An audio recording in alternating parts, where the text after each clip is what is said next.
couple quick things. Just remember to remain seated at all times. Keep your face coverings on over your mouth and nose, and keep your hands, arms, feet, and legs inside the truck at all times.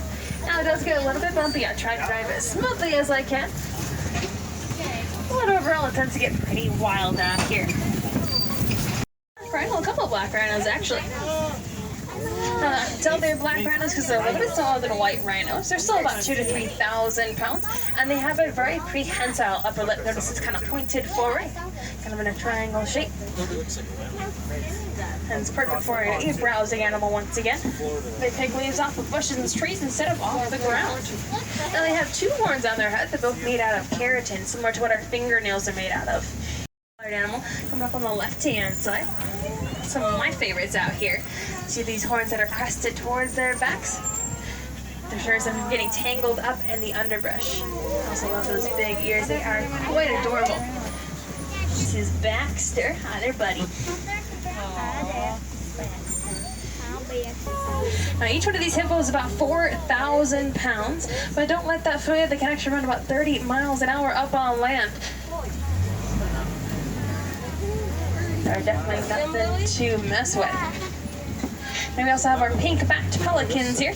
Get their name from the pink coloration that appears on their backs mainly during mating season. They're one of 8 species of pelicans still living in the world, and they have fossils dating back over 40 million years. Of course, we have our native birds out here as well. These are egrets, ibis, and our black vultures. And the vultures have a symbiotic relationship with our hippo. They eat all the dead skin off of their backs, so they feed. Now, these now-cross get over 18 feet long and weigh about 500 pounds. They will mostly eat fish, but they can eat just about anything that comes their way, including animals much larger than themselves. Very beautiful stripes. And they're very unique each to the separate zebra. They can tell each other apart by those stripes. But these are just made out of spit, dirt, and dung, courtesy of our termites. One sound pretty gross, but a lot of animals will use them as scratching posts. They're almost as hard as concrete. Actually, locals in Africa figured out a good use for them. And we do have our white-bearded wildebeest up on the right-hand side. Jumbo. Easier to see in very large groups, but you can see it a little bit out here.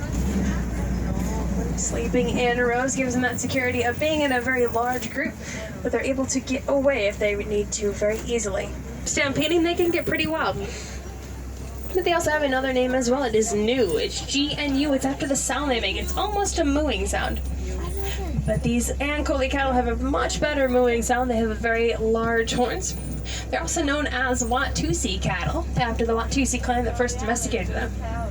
Now inside these very large horns are a series of blood vessels. They're not as heavy as they look. It helps to kind of regulate and keeps them nice and cool year-round. And they know where those horns are at any given point. I've seen them barrel through bushes and trees with ease. Even Ace up here's got some pretty large horns. Yeah. The tallest land mammals in the world get anywhere from 18 to 20 feet tall. With side giraffe are a little bit on the smaller end of the spectrum. We can tell they're specifically that breed of giraffe because of their spots very feathered out and a lot more space in between. Now you notice these Ankole have different size horns that kind of curl in different directions. That's just how they were born. There's no rhyme or reason other than that. There's actually an Ankole cattle or a Watusi cattle out there that has horns that are 18 inches around. Any other elephants, just this guy. But this usually means that this one is a male.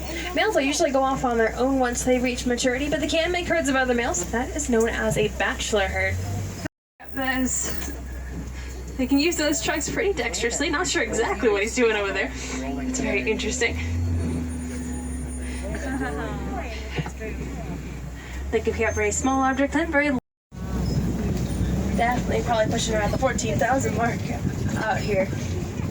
Now you see he's pretty dirty. He's tossed some sand and dirt up on his back for an important reason. These guys can get sunburned if they're not careful enough. Very sensitive skin. So by doing that, they're adding like an extra layer of protection or sunscreen, I guess.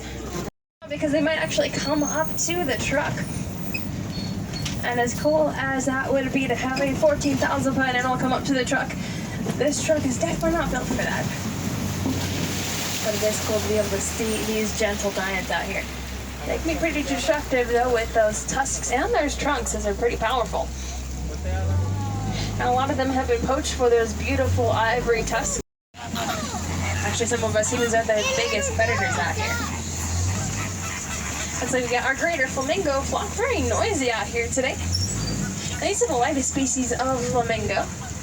They get this color from the brine shrimp that they eat. Now they eat so much brine shrimp that the beta carotene in it will turn them pink from a fluffy gray at birth. Now these guys don't migrate like other birds. They'll stay in their same location their entire lives. That's about some of the animals that you saw today on the reserve. We also have a bunch of donation links.